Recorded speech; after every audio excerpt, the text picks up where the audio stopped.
Lo de la familia de la tele no es solo un programa que ha caído en desgracia, es todo un escándalo que ha sacudido los cimientos de televisión española.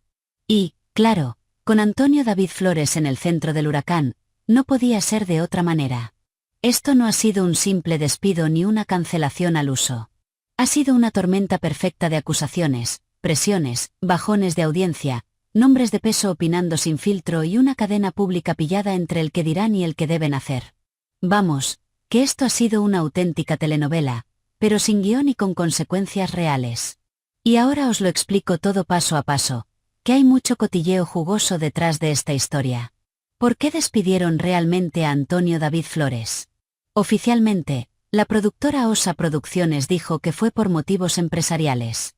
Vamos, lo típico, reestructuración, nuevas estrategias, nada personal. Pero todos sabemos que eso es lo que se dice cuando hay algo mucho más gordo detrás. Porque aquí no hablamos de una baja de rendimiento o de un cambio de línea editorial. No. Hablamos de un despido con nombre, apellidos y mucha polémica. Antonio David Flores, ex guardia civil y personaje televisivo de largo recorrido, ya llegaba al plató con una mochila cargadita. Las acusaciones de maltrato de Rocío Carrasco, la docuserie que lo puso en la diana y una presión mediática que iba subiendo como la espuma. Así que su presencia en la familia de la tele no era precisamente cómoda para muchos. Y eso se notaba. Se notaba en redes, en platós, en las declaraciones de personajes del gremio, y se notaba en los pasillos de Televisión Española, donde empezaron a circular rumores, presiones y tensiones. ¿Qué papel jugaron las acusaciones de Rocío Carrasco? Un papel central. Esto no se puede entender sin recordar lo que supuso el testimonio de Rocío Carrasco en esa serie documental donde contó su versión, con pelos y señales, sobre los años que vivió con Antonio David. Lo que ella calificó como violencia, como maltrato psicológico, removió conciencias y generó un debate brutal en la opinión pública sobre la violencia vicaria. Y claro, la imagen de Antonio David se vino abajo en ciertos sectores, mientras otros salieron a defenderlo con uñas y dientes. Así que tenerlo en antena, cobrando por opinar sobre la vida de otros, cuando él mismo era foco de acusaciones tan graves, pues sí, era un marrón.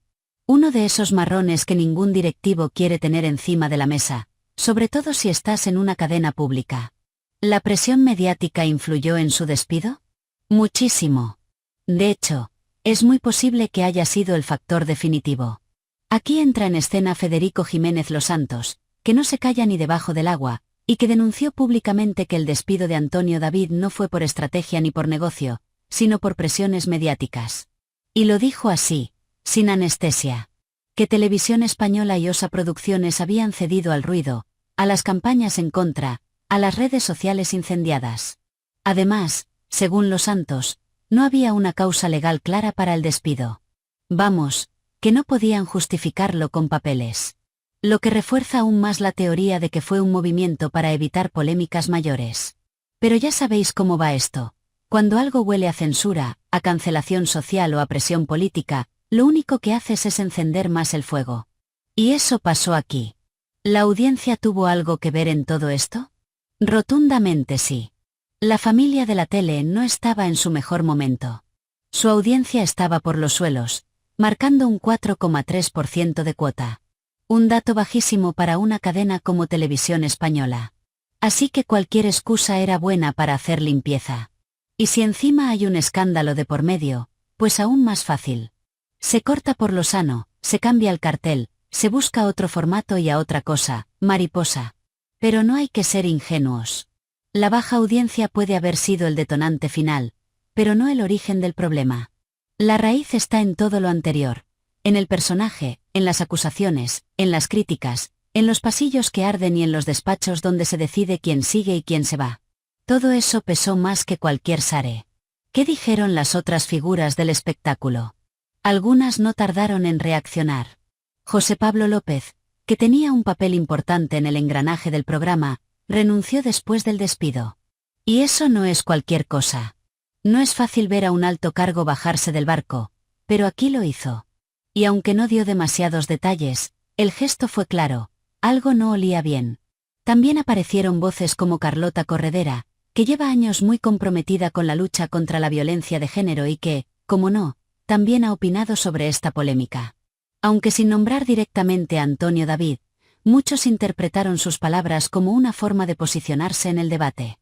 Y ojo, que hasta personajes como Joaquín el Vidente entraron en el juego mediático. Que sí, que puede parecer anecdótico, pero en este país ya sabemos que hasta los videntes terminan siendo opinadores oficiales de la actualidad. Y su participación solo añade más capas a este culebrón. ¿Hubo silencio por parte de Televisión Española? Durante un buen rato, sí.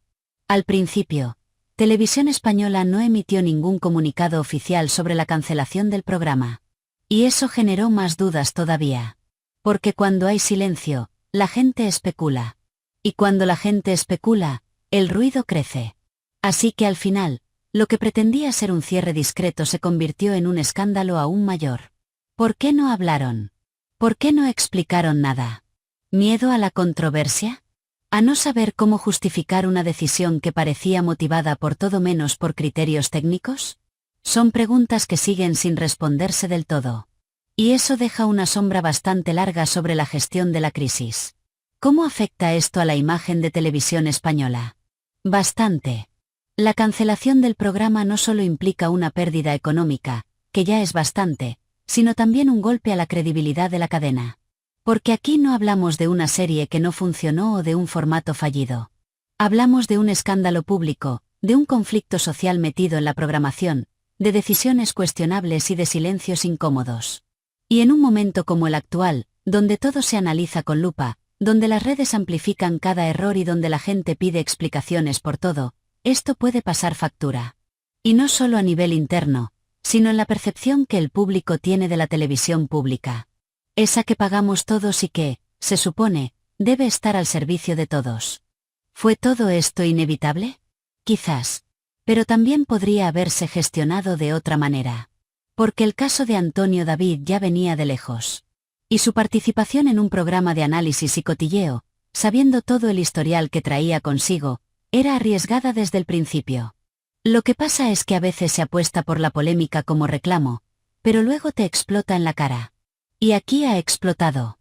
Con nombres propios, con enfrentamientos públicos, con dimisiones, con audiencias en caída libre y con una cadena que ahora tiene que recomponer los pedazos. Porque, como en tantas historias de la tele, todo parece una ficción, hasta que deja de serlo. ¿Qué podemos aprender de todo esto? Pues bastante, la verdad. Primero, que la televisión ya no es un espacio ajeno a la realidad social. Lo que pasa fuera de la pantalla influye en lo que vemos dentro. Y viceversa.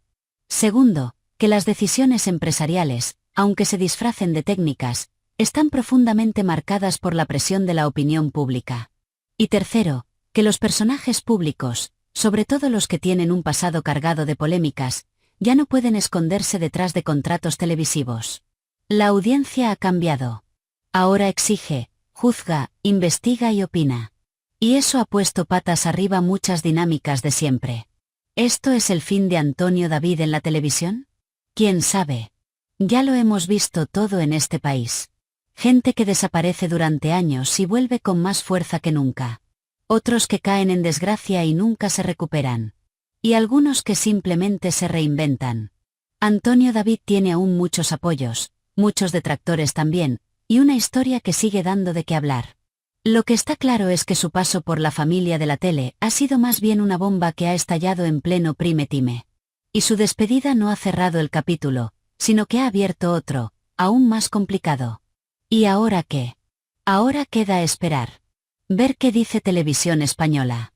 Ver si alguien se atreve a contar lo que pasó de verdad. Ver si aparece otro formato para sustituir al fallido. Y, sobre todo, ver si este caso sirve como punto de inflexión. Porque algo está cambiando en la televisión, en la manera de consumirla, en lo que la gente tolera y en lo que exige. Y este caso, con todos sus ingredientes, famosos, maltrato, presión, política, redes, dimisiones, es un buen espejo de ese cambio. Un espejo roto, quizás, pero uno donde todos podemos mirarnos. ¿Conclusión? ¿Qué queda después del escándalo? Queda una cadena tocada. Un programa cancelado. Un colaborador fuera de juego. Un país dividido. Y una historia que seguirá dando que hablar durante mucho tiempo. Porque cuando mezclas televisión, controversia y famosos, El resultado es explosivo. ¿Y vosotros, de qué lado estáis? ¿Fue justa la cancelación? ¿Era inevitable el despido? ¿Hubo censura o fue una decisión necesaria? Sea como sea, este caso ha dejado huella. Y, como todo buen cotilleo que se precie, todavía no ha terminado.